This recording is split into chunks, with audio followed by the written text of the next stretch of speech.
Hello everybody, this is Margaret Harris in Geneva on this Thursday, August 13, welcoming you to today's World Health Organization press briefing on COVID-19.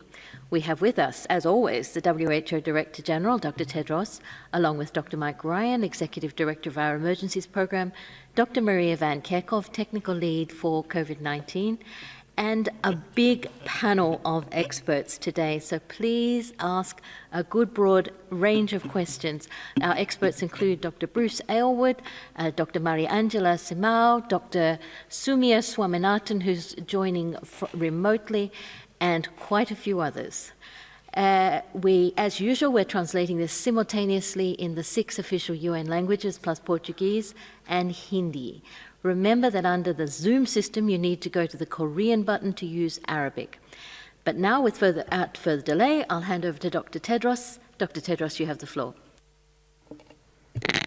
Thank you, Margaret. Good morning, good afternoon, and good evening. We're half a year on from the WHO sounding its highest alarm by declaring the COVID-19 outbreak a public health emergency of international concern. At the time, on 30 January, there were just 100 cases outside of China and no deaths. Since then, there has been an exponential rise in cases, and every country in the world has been impacted. And with major disruptions to essential health services, the ripple effects of this pandemic are having a major impact politically, economically, and in how people live their day-to-day lives. Everyone is asking, so how do we go back to normal? And today, I want to talk about not how we're going to go back, but how we're going to go forward. And that to move forward, the best bet is to do it together. In early January, at the beginning of the outbreak, WHO activated our global technical networks to gather all available information about this virus. Within the first 2 weeks of January, the viral genome of COVID-19 was mapped in China, shared globally, and the first PCR test protocol was shared on the WHO website. This enabled the first diagnostics to be developed, vaccine research to start, and soon after, millions of tests, PPE and supplies were shipped around the world. In February, we held the WHO's Research and Development Blueprint meeting, where scientists and researchers from across the world came together to identify research priorities. A roadmap was created for the development and fair distribution of diagnostics, therapeutics, and vaccines. Also in February and March, numerous countries showed that it's never too late to suppress COVID-19 using a comprehensive approach. This includes active case finding and isolation, contact tracing and quarantine, adequate testing, and appropriate clinical care. With these tools, it was clearly possible to break the chains of transmission by a combination of traditional public health techniques. As the pandemic evolved, countries clearly needed to come together in an unprecedented way to develop new vaccines, diagnostics, and therapeutics, and to set the stage for ensuring that they reach all people everywhere. In April, WHO convened world leaders and launched the Access to COVID-19 Tools Act Accelerator. In just 3 months, the accelerator has already shown results. As of today, 9 vaccine candidates are already in the COVAX portfolio and going through phase 2 or 3 trials, and this portfolio, already the broadest in the world, is constantly expanding. And through the COVAX Global Vaccines Facility, countries that represent nearly 70% of the global population have signed up or expressed an interest to be part of the new initiative. On therapeutics, the first proven therapy for severe COVID-19, Dexamethasone was announced in June with support from the Therapeutic Accelerator arm and is currently in scale-up. On diagnostics, more than 50 tests are currently in evaluation, and new evidence has been generated around rapid antigen detection tests that could be game-changing. The ACT Accelerator is the only global framework for ensuring the fair and equitable allocation of COVID-19 tools. But it must be financed to be successful. IMF estimates the pandemic costs the global economy $375 billion a month and predicts a cumulative loss to the global economy over 2 years of over $12 trillion. The world has already spent trillions dealing with the short-term consequences of the pandemic. G20 countries alone have mobilized more than $10 trillion in fiscal stimulus to treat and mitigate the consequences of the pandemic. That's already more than 3.5 times as much as the world spent in the entire response to the global financial crisis. It's easy to think of the ACT Accelerator as a research and development effort, but in reality, it's the best economic stimulus the world can invest. Funding the ACT Accelerator will cost a tiny fraction in comparison to the alternative where economies retract further and require continued fiscal stimulus packages. Before spending another $10 trillion on the consequences of the next wave, we estimate that the world will need to spend at least $100 billion on new tools, especially any new vaccines that are developed. The first and most immediate need is $31.3 billion for the ACT Accelerator. The ACT Accelerator is the only up and running global initiative that brings together all the global research and development, manufacturing, regulatory, purchasing, and procurement needed for all the tools required to end the pandemic. Picking individual winners is an expensive, risky gamble. The ACT Accelerator enables governments to spread the risk and share the reward. In particular, the development of vaccines is long, complex, risky, and expensive. The vast majority of vaccines in early development fail. The world needs multiple vaccine candidates of different types to maximize the chances of finding a winning solution. When a successful new vaccine is found, there will be greater demand than there is supply. Excess demand and competition for supply is already creating vaccine nationalism and risk of price gouging. This is the kind of market failure that only global solidarity, public sector investment, and engagement can solve. But the ACT Accelerator funding gap can't be covered by traditional development assistance alone. The best solution for everyone is a blend of development assistance and additional financing from stimulus packages to fund this effort. And this blend of financing is the best solution right now because it's the fastest way to end the pandemic and ensure a swift global recovery. We live in a globalized economy, and countries are dependent on each other for goods and services, transportation and supply. If we don't get rid of the virus everywhere, we can't rebuild economies anywhere. And the real beauty of the ACT Accelerator and its work is that stimulus investments and globally coordinated rollout of new vaccines, tests, and therapeutics would have a major multiplier effect on our economies.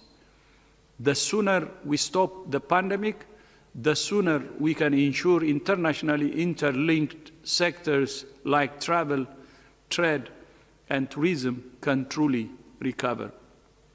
There is hope. If we all deploy the tools currently at our disposal today And if we collectively invest in new tools through the ACT Accelerator, we have a route out of this pandemic. Together, together, together with solidarity. Over the past 2 years, working with the government of the Democratic Republic of the Congo, communities, health workers, and local and international partners, we collectively defeated one of the most difficult Ebola outbreaks the world has ever faced. However, at the time of COVID-19, the outbreak in Equator province is a worrying development. So far, there have been 86 Ebola cases across the province. The country, government, and partners face significant logistical challenges in being able to rapidly investigate and establish response capacities in extremely remote and difficult areas to access. The geographic spread of the outbreak is vast, with cases in some areas separated by more than 250 kilometers, and many areas are only accessible by helicopter or boat.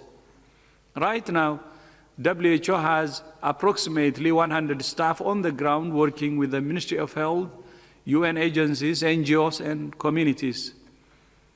We immediately released $2.5 million from the Contingency Fund for Emergencies and our Regional Emergency Response Fund to support the immediate response. To bring the outbreak under control and end it, WHO and partners require additional funding. We're currently working with surrounding provinces and neighboring countries to enhance preparedness as we did with the previous Ebola outbreak in Eastern DRC. As we know from past experience, this is not just a matter for a country's health security. It is a matter of global health security. Whether it's COVID-19, Ebola, or other high-impact epidemics, we must be prepared. We need to be on high alert, and we need to respond quickly. And our best chance to be successful is always do it together. I thank you. Thank you very much, Dr. Tedros. I'll now open the floor to questions from journalists. But before that, I'd like to remind you that if you want to ask a question, you must use the raise your hand icon, even if you've submitted the question beforehand. And I'll also apologize to you now, to those who miss out. We've got a lot of people online, so please restrict your questions to one question. I know it's a really complex subject, but please try to just ask the one question.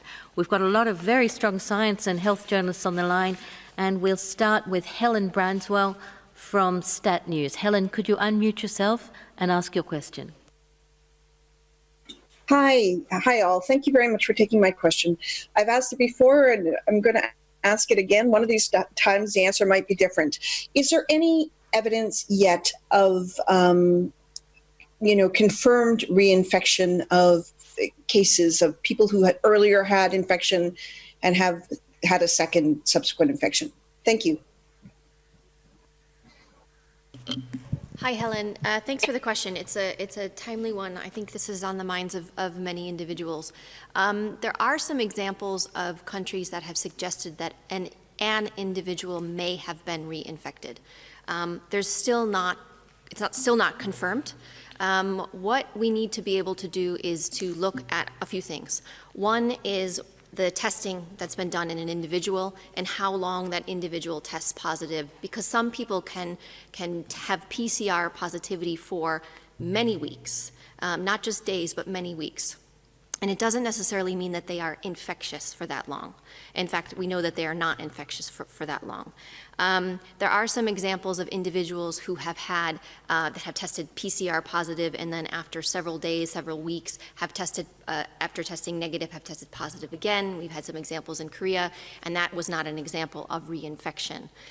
There's what we are trying to do in the instances where there may be an individual that tests positive again. We need to look at a few things. One is how the tests were collected, what samples were collected, the tests that were used, to see if there are any issues of false positivity or false negativity. And what we ideally would like is to look at sequencing. if the virus can be isolated, if sequencing can be done, so we can look and see if somebody has been reinfected.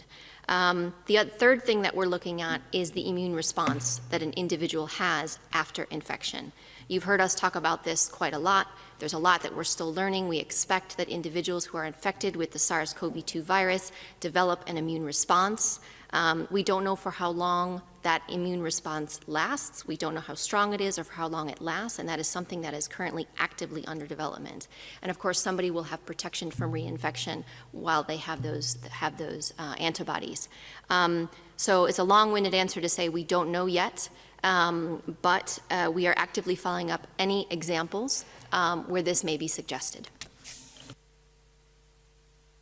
Thanks very much, Dr. Van Kerkhove. The next question comes from Antonio Broto from the Spanish newswire EFE. Antonio, could you unmute yourself and ask your question? Hola, buenas tardes. Good afternoon. I wanted to ask about the Russian vaccine. The World Health Organization in recent days has reacted with a little caution to the announcement from President Putin, and I want to know if in recent days you've managed to have more information on the vaccine and if you think it will be reliable and if it can be extended to other countries, and if it's amongst the 9 vaccines that Dr. Tedros mentioned in his opening statement. Thank you.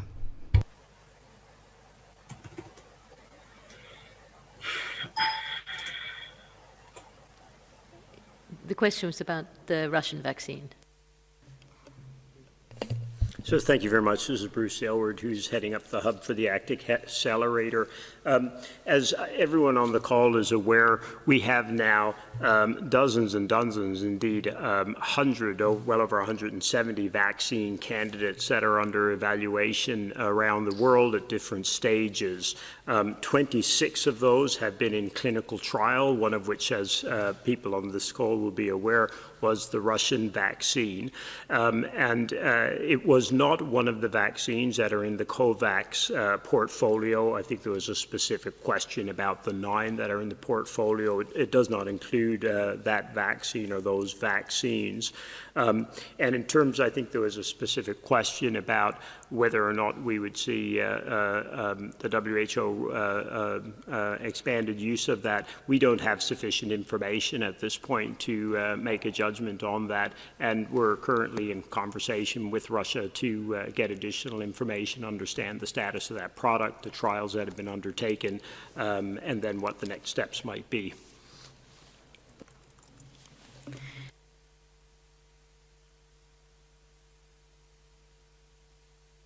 Add anything? Sorry, Dr. Swaminathan on the line. Do you want to add anything? No. Doctor, no, nobody I think that's fine, Margaret, that's fine. I don't want to add anything. Thank you so much. The next question goes to Kai Kupferschmidt from Science. Kai, could you unmute yourself and go ahead? Yes, thanks for taking my question. So very, very big picture question. I'm curious, so, following the WHO numbers on COVID-19, you can kind of see that globally the numbers are leveling off. Now, I'm aware that this is, as a pandemic, this is a lot of different outbreaks, all going on at the same time, each with its own dynamic. I'm just curious whether you can speak a little bit to, the global picture at the moment. How do you see it? Do you expect the numbers globally to kind of stay at this spot or even go down? What's the dynamic if you take the very big picture view at the moment? Thanks. I think I can start, but Maria, Bruce, and others may wish to weigh in. I think yes, I mean, you are right. The numbers vary from week to week, from month to month, from geography to geography. But I think what we have to keep in mind is a very small proportion of the world's population have actually been exposed to this virus and have developed an infection and have developed an immunologic memory to the virus. So this virus has a long way to burn if we allow it to. It may move in certain populations more efficiently, depending on behaviour. It may move in certain populations depending on whether people are spending more time inside or outside. It may return in colder periods. It may do many things. But the one thing I think we have to remember is most people, the vast majority of people, remain susceptible to this infection. Countries, I think, in terms of the overall global picture, there are still a number of countries that are very much dealing with extensive, uncontrolled community transmission, with all of the consequences that go with that, with pressure on the health system, preventable deaths, and all of the socioeconomic damage that goes with that, having to take very, very strong measures to try and control the disease. There's a number of other countries at the other end of the spectrum who have previously brought the disease under control but are now experiencing spikes in the numbers of cases, mainly related to clusters of infection around particular events, around particular contexts, around crowds, around gatherings and other things. And they're struggling, obviously, to bring those clusters under control in order to prevent community transmission reigniting. And I think that's probably the key issue here. Once you get community transmission under control and you get back to clusters or sporadic cases, you have to try and keep it there. Because if you take pressure off this virus, it will slip back towards community transmission. And once community transmission takes off, establishes itself and becomes intense, then you have all the consequences of the health system under pressure, death rates rising, hospitalizations rising. So the key objective for us all is to try and suppress infection to a point where we have control at community level, and then risk manage our way through this. And we have to make some difficult trade-offs. Opening schools versus crowded gathering places. We need to make choices. And some of those choices are not easy. They are hard. And I think that's going to be the struggle over the coming months. Making good choices. Governments making good choices. Communities making good choices, and individuals making good choices. And that requires good information. That requires good data. That requires knowledge and being able to act. The DG said it in the speech. He said we have the tools. We have a number of tools that we know that work. We need to continue to apply them.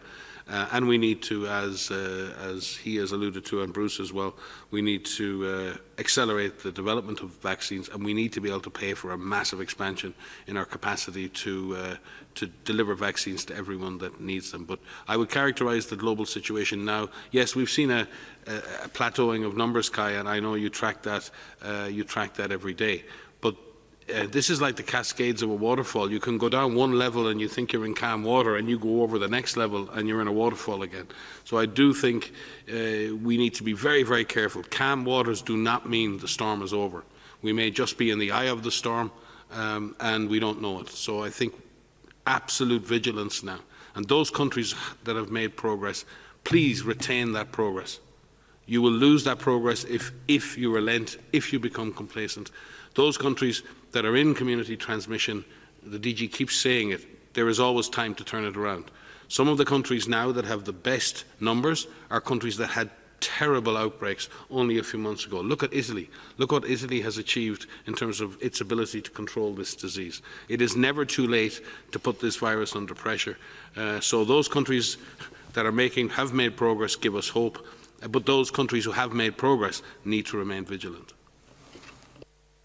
If I could just add, I mean, we've said it many times, but the trajectory of this pandemic in every country is in our hands. It remains in our hands.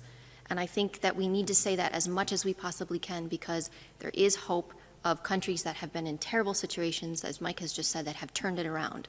And the trajectory is in our hands, and it depends on the actions of countries. It depends on the actions of governments, of communities, of individuals. There are many situations where we have choices, where we can reduce our risk of exposure, and it is really, really critical that as societies open up, that we minimize the infections, the number of people that get infected, even among people who are at a lower risk of developing severe disease, because they may also pass the virus to somebody else who may be of a vulnerable category, who could develop a severe disease, need hospitalization, and die. And I think that's really, really important. And I think what we're learning 7 months in is that the actions that need to be taken at the different levels to suppress transmission, to reduce mortality now, with the tools we have now, are fairly clear. It's the implementation that is incredibly difficult. And the consistency and the vigilance and the focus to do this, having clear plans, but localized, adapted implementation is really, really difficult. And to have this done at the scale that's necessary, depending on the intensity, and what we're seeing for countries that are opening up, that are seeing these clusters, really quick action to stamp out and put out those individual fires where those outbreaks are happening is proving successful. So as an individual, avoid the crowded places, wear a mask where appropriate, listen to your governments. If you're asked to stay home, please do so, because there are many frontline workers, essential workers who are out there who are doing incredibly hard work that are keeping people alive. Everybody has a role to play, and we will say this over and over and over again, that we have control, we have power, that we can play a role in this and really do everything we can to prevent ourselves getting infected and preventing ourselves from passing it to someone else. Thank you very much, Drs. Ryan and Dr. Van Kerkhoff. I'd also remind you, as I said, we've got a wealth of expertise in this room and on the line. I mentioned Dr. Soumya Swaminathan. We also have Dr. Hanan Balki, who can talk about the therapeutics arm of the ACT Accelerator, among many other topics. We also have Dr. Edward Kelly, who can talk about the health systems arm of the ACT Accelerator. So you've got a great opportunity here today. The next question goes to Simon Ateba from Today News Africa. Simon, please unmute yourself and go ahead. Thank you for taking my question. This is Simon Ateba from Today News Africa in Washington, D.C. It's been 6 months since the first confirmed case of COVID-19 was recorded in Africa. Between then and now, more than 1 million cases have been recorded and over 24,000 people have died. However, these cases are mainly concentrated within 5 countries in Africa: South Africa, Egypt, Nigeria, Ghana, and Algeria. I was wondering, do we know exactly why some countries are affected more than others? And what are other countries doing right that these 5 countries are not doing? Thank you. Thanks, Simon. I think there's a number of factors at play here. I think, if I remember correctly, you said South Africa, Nigeria, Ghana, Egypt, and what was the other one? Ghana. And if you look at those are very high populous. I think Egypt and Nigeria and South Africa, probably the most populous countries in Africa. So yes, we would expect the most cases to be in those countries because that's where we have the most people. Some other factors: South Africa would have imported disease much earlier than other countries, quite early in the course of this pandemic. The pandemic has had longer to generate its epidemic curve in that situation. Equally, Nigeria as well. So some of these countries are highly connected. If you look at these countries, they're very connected through direct airline routes and others to Europe, and they may have imported disease earlier. They also have a lot of family and other links with other countries. So there may be elements of how the disease and when it was introduced into those countries. Also, I would argue that paradoxically, these 5 countries actually have relatively strong public health systems. They have good surveillance systems, they have good national labs, and they may actually be detecting more cases than some other countries. So the absence of evidence is not evidence of absence, and in this case I think countries with stronger public health laboratory systems tend to find cases more quickly.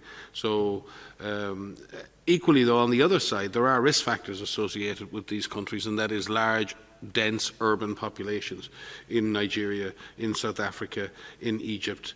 And therefore, on the other side of it, there are pockets of poverty and large pockets of urban poverty in which this disease can spread much more easily. So I'd say there are factors in 2 directions, Simon. These countries are more at risk. These countries have larger populations. These countries have strong surveillance capacity to detect, but also there are real reasons why these countries are at higher risk given their population distribution and their dense peri-urban and urban populations. Maria, would you like to add? Yeah, just to briefly add to say, in addition to what Mike has said, I think one of the things we need to accept that in all countries, there are unrecognized cases that are not being picked up by current surveillance strategies, that are not being picked up by current testing strategies. And while Africa has done an incredible job of building and increasing and expanding testing capacity to be able to detect COVID-19 cases, it isn't evenly distributed throughout the entire continent. And so I think there may be unrecognized cases that way. There's also demographic differences where you have younger populations. Median age of a population is younger than some countries, perhaps in Europe, in North America. And you have different prevalences of underlying conditions, which put people who are infected with the SARS-CoV virus at a higher risk of developing severe disease, therefore possibly being detected by the health system. And I think there's a number of factors there. And I think in the beginning of this pandemic, we were asked this question a lot of why aren't we seeing so many cases in this country or that country? So it's a combination of factors.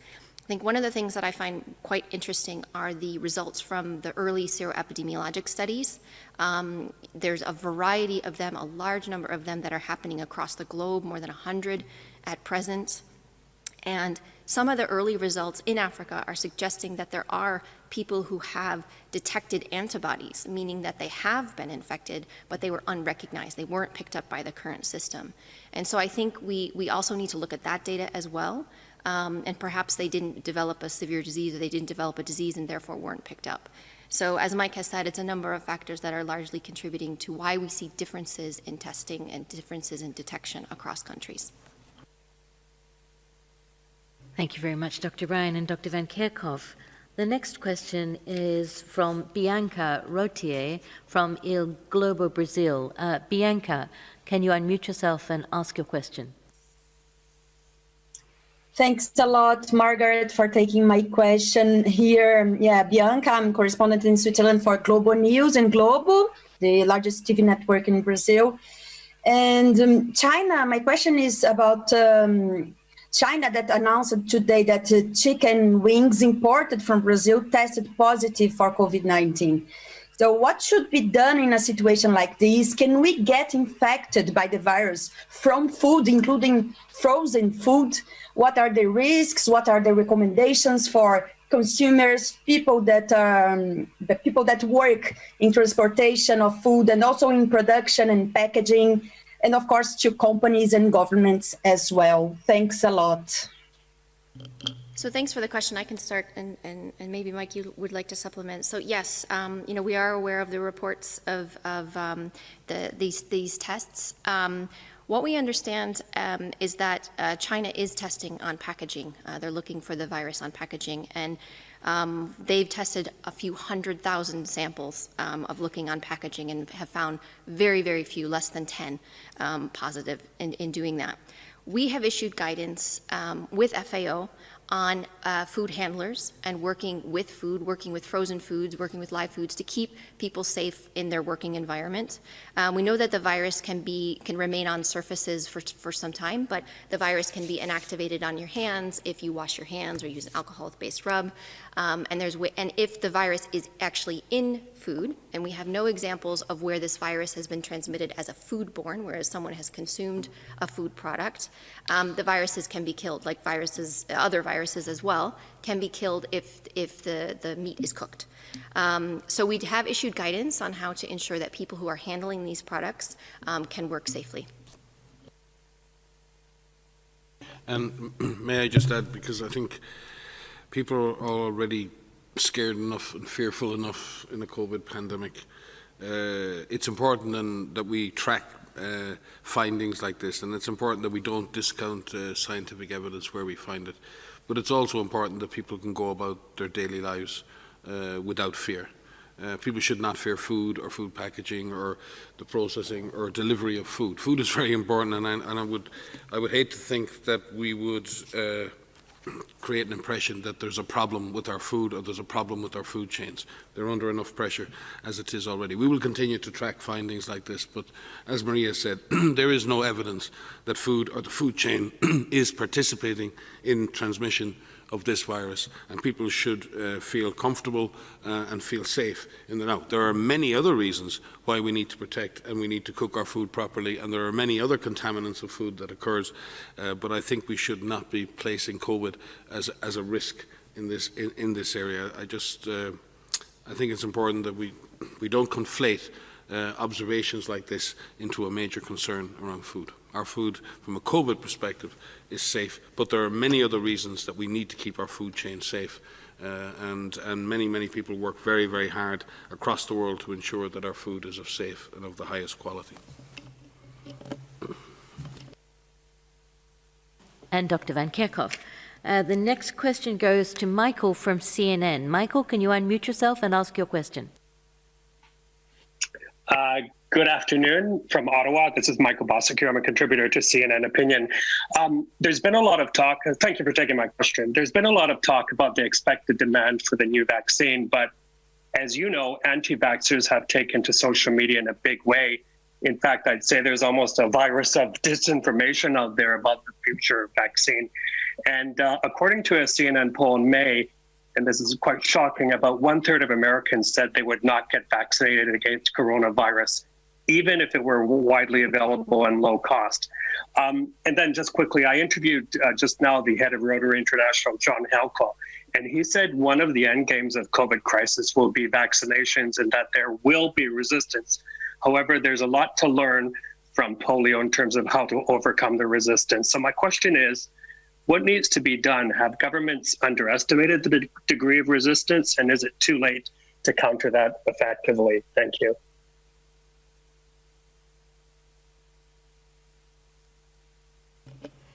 Thank you for the question, because it's absolutely important that there's work on both sides on the vaccine acceptance and also on the vaccine hesitancy. And WHO takes this extremely serious because, as you mentioned, there are already problems with routine vaccination. And we've seen that the problems are related either to mistrust on institutions or on scientific information, but also because of the very rapid access to incorrect information that happens through social media and so on. So WHO has been working in the past years, and it's intensifying its work with the social media platforms to ensure that there is early detection of incorrect information, and there are also people looking for information that they have access to the right sites that provide solid and scientific-based information on vaccine. But this is absolutely a work stream that WHO is taking very seriously, thinking that we will need to have a rapid uptake in many countries as vaccines become available. Thank you. If I could just add, some of the things we're doing right now about this issue, in addition to what Mary Angela just said, is that we're engaging with a lot of different groups right now to discuss vaccine understanding, what a vaccine is, what a vaccine does, what it's meant to do, what it can't do, how these are being developed to be a safe and effective vaccine, even though it's a rapid development. The steps are not being skipped. In terms of safety and in terms of efficacy, and also to understand acceptance and demand. And so we're working with different groups to work on communication packages, listening, and so this could be worked on now as the vaccine itself is being developed.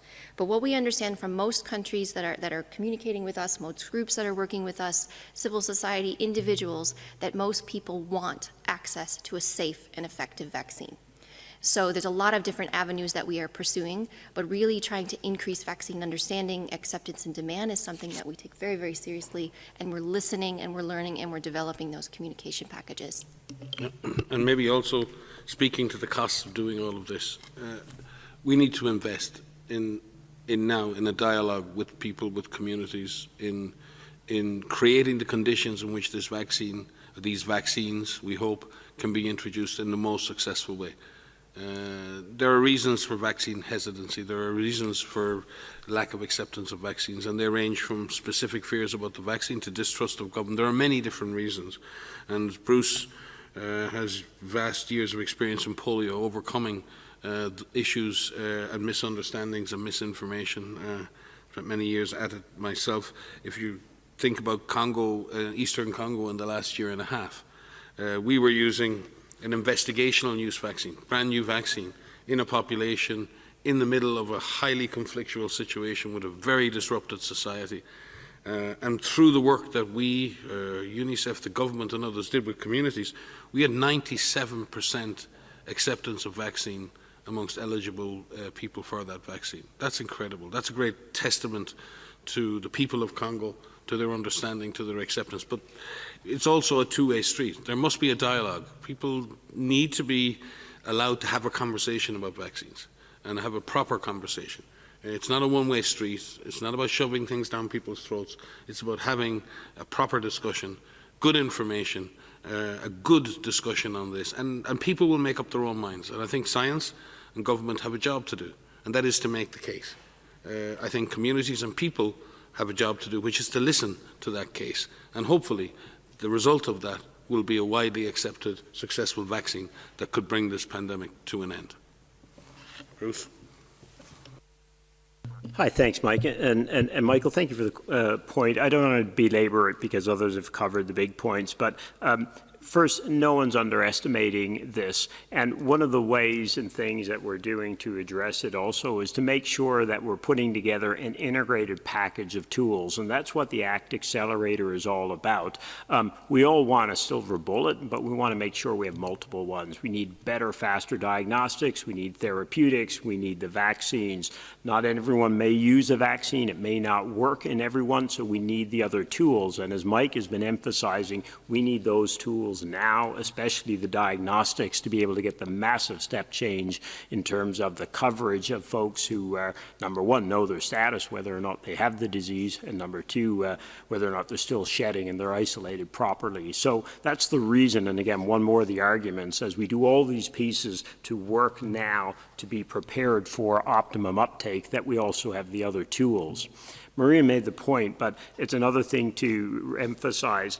One of the key things we're trying to do with the accelerator is to move in parallel things that we would normally do in sequence. Normally we do the research and development, then we do the manufacturing and the pre-qualification, then we work on the delivery issues. But in this, again, Maria, I think you referred to it, we're trying to do all of those almost in parallel. That's why we need the money up front. That's how we're going to be successful. If we do all the work on the R&D, we don't have the resources to do this community preparedness work, exactly as you're speaking to, we won't be as successful as we want to be, we won't get the coverage that we need, and we won't stop this as quickly as we could with this, with the new tools that are coming online.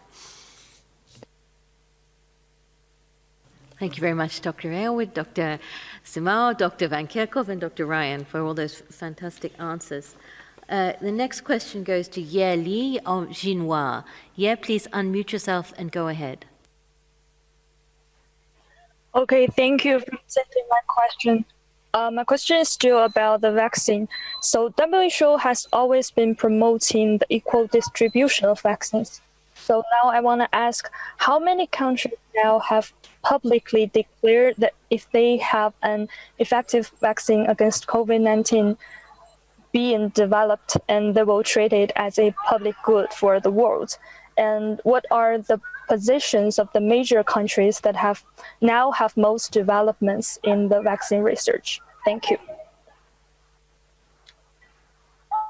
I think this is a question for Dr. Mariangela again. Thank you for the question. That's a very hot discussion at the moment because we are talking about a vaccine, a safe and effective vaccine being a public health good. And we are talking about ensuring that there is equitable access to the technologies that are developed and that they reach all countries, that they benefit populations in all countries, not only high-income countries. So this is and we're going through a moment where we see that some countries are doing bilateral agreements with companies, but at the same time, we have a global movement. We are working together in international organizations, WHO, with the Vaccine Alliance, Gavi, and we're working together, discussing with the member states, the organization of a global facility. And this global facility will be a pool mechanism to to procure, invest in vaccine candidates, and ensure that countries who are participating, it's open to all countries, will have access to the vaccines once they prove to be safe and effective. So far, we have 167 countries already engaged in this process. So I think it's very reassuring that we have such a global commitment towards ensuring that there is, that once a technology is available, that there would be a commitment to ensure that equitable access on a timely fashion, that all countries are reached by the vaccines. Thank you. Thank you very much, Dr. Mariangela Simão. And we'll now move to the next question. We've only got time for a couple more questions because we've got a hard stop at 6:30. The next question goes to John Miller from Reuters. Hi, thanks very much. As we look around the world, we see a lot of unilateral deals between companies and countries for vaccines. And we heard earlier this week, Dr. Tedros talking about only being about 10% of the way towards the ACT accelerator goal, including the COVAX component of that. And I'm wondering, do you have concern that these unilateral deals, whether it's between Switzerland and a company or the US or Europe, that they are competing with efforts on a multilateral level to address this problem perhaps in a more comprehensive way? Thanks. Thanks so much for the question. And it relates a little bit to the question that we just heard. It's an interesting situation we're in. When we first started talking about vaccines, of course, against this disease, everybody was quick to say it's so important that we have enough of these products and we equitably distribute these products. But then, of course, we've seen a lot, as you just mentioned, of countries now moving forward on bilateral deals, we call them, or multilateral deals to try and secure access for their populations. And the motivations behind that at a certain level, of course, they can be understood.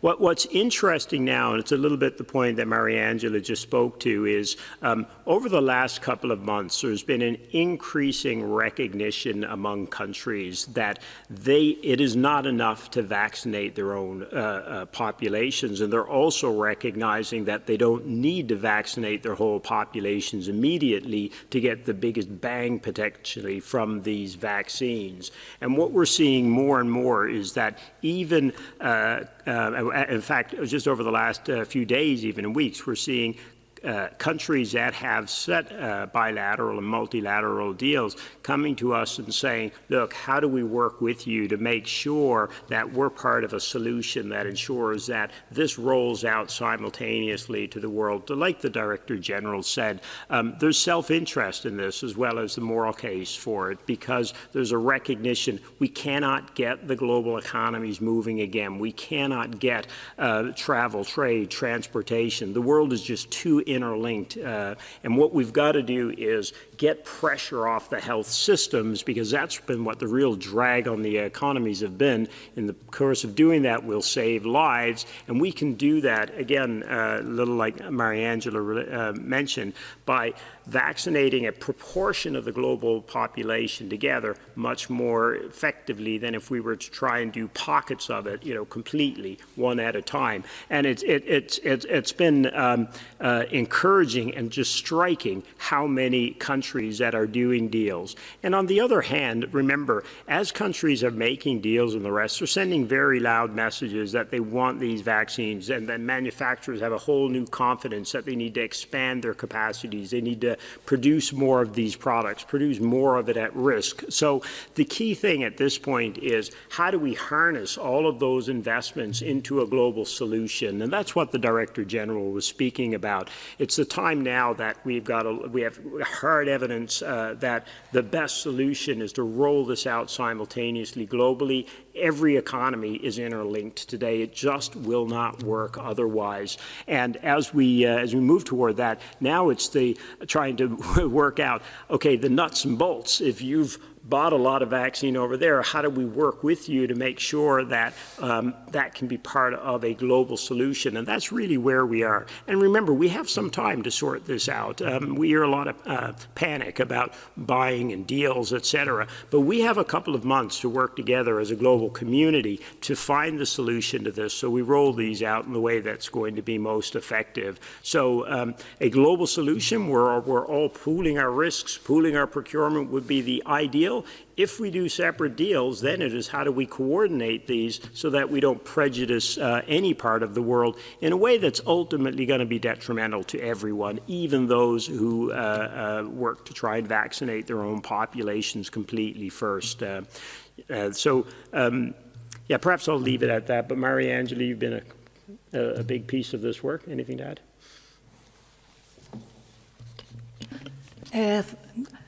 I think the fact that if you are betting in one or two candidates, we have around 200 vaccine candidates at the moment. So what's your best bet? We don't have any of the vaccine candidates has finished the clinical trials yet. So we don't know which one will be the front runner, which one will actually prove to be safe and effective.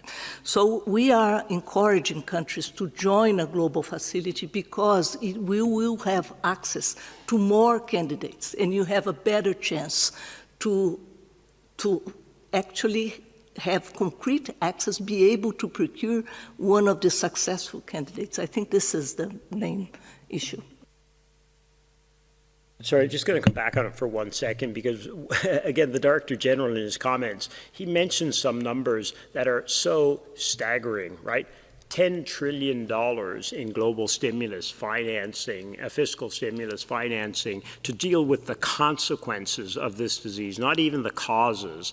And the kind of numbers that we're talking about to try and roll out a global solution are a fraction of that. So again, coming to the points that we were discussing earlier, countries are recognizing that. They're recognizing that if we don't get a global solution, there's going to be waves of of fiscal stimulus financing needed to try and get out of this crisis, similar to what happened with the global financial crisis. And that's a situation that nobody wants to be in. So I think all of these factors are coming together. I'm sorry, I can't remember the name who asked the question. I apologize. But it's a fantastic question. We have an opportunity. We have a window. And so now it's aligning all of these deals so that they roll out with the right timing. It's not who bought the vaccine almost, it's how they use that vaccine in a globally coordinated manner for a global solution to a global crisis. Thank you so much, Dr. Aylward and Dr. Shamal, for those fantastic answers. We're really running out of time, so last question we go to North Africa, to Morocco, and the question is from Uhassan Abdallah from Moroccan News. Uhassan, please unmute yourself and ask your question.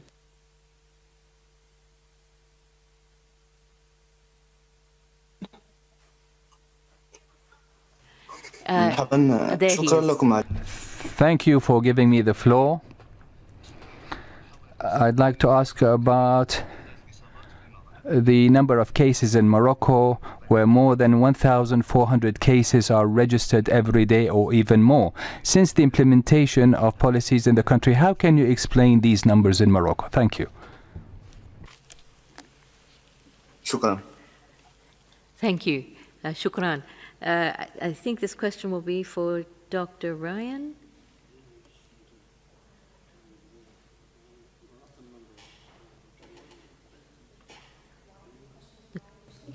Yes, Yeah. so your question was about the number of cases and what the country should be doing about it. Yeah, we'll just trying to get the exact numbers. Sorry, forgive me, for Morocco. Maybe Maria, you can start. Yes, so according to our data as of yesterday, 35,195 cases. New cases in the last week, almost 8,000 cases in the last week. Maybe to, and the number of deaths I think is 556. And I think if you see the situation, it's not the number of cases, but the trend is on the increase, both in the number of cases and deaths. So I think Morocco should do more, especially to reverse the increasing trend that we're seeing now. Compared to many countries, actually, if you see the number of deaths, it's low, but with the increasing trend, it may, if it continues to increase, it may get serious. So our advice is, with the increasing trend, to be more aggressive in the interventions that they take, tailored to, of course, the COVID situation at subnational levels and below, and tailored action can be taken in areas where there is more contribution of cases, because we don't think that the situation is very even throughout the country. So they can focus where the concentration of cases is, and where especially the new cases are coming from. But the last August, the week of August 3, is the highest since the outbreak actually started in terms of number of cases, which is almost close to 7,000 in a week, which is the highest number of cases reported. And if we can supplement as well, while the numbers, for example, across the Eastern Mediterranean, North Africa, Middle East, numbers in places like Saudi Arabia, Pakistan, and others are falling, and in the Gulf countries, we've certainly seen rapid increases in Morocco, in Lebanon now, unfortunately, and that's a big concern in the aftermath of the explosion. There is the rising number of cases in Lebanon and the stress that the health system is under. But similarly in Syria and Iraq, and of note, in the last 24 hours, Iraq has the most cases, new cases, reported from the Eastern Mediterranean region. I believe that's the first time where Iraq has had the top number of cases for that region. So I think we're seeing a very dynamic situation in the region. Morocco's also had some previous issues of clusters of infections in prisons and other places, and again it shows the difficulty. When you get clusters established in certain areas and certain groups, you may end up with those clusters extending into full-blown community transmission. So Morocco is not alone in North Africa or in the Eastern Mediterranean with an increasing trend of cases, and as the DG says, every country now needs to double down, examine what it's doing, where it's doing it at national and subnational level, and effectively use the tools that we do have. And Morocco has, if you go back over the last number of months, actually Morocco had a very, very low level of disease right the way through the early parts of this pandemic. So there's no question that Morocco has the capacity to do that. Every country has had to contend with flare-ups. Every country has had to contend with this disease bouncing back. The question is not, does the disease bounce back? The disease bounces back. It happens. It's a virus. It exploits weaknesses and gaps in our system. The real test is, how do we react? How do we respond as a government, as a community, as a society, and as individuals to that reality? And I think that's what we would ask each country to do. Don't lose hope when the disease bounces back. Don't blame others. Take action. Everyone takes action together in response to a jump in disease. Then the disease will go away. It'll be pushed away. I think in too many countries, we tend to look for scapegoats. Whose fault is it that the disease is back? Who made a mistake? In an emergency response, there's no time for that. It's a time for action. When the emergency is over, you sit down and then you say, okay, who did what? Who was slow? Who was fast?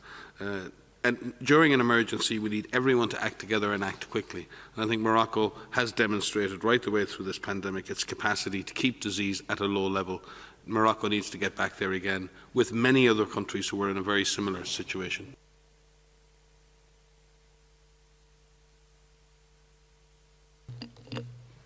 Thanks, Margaret.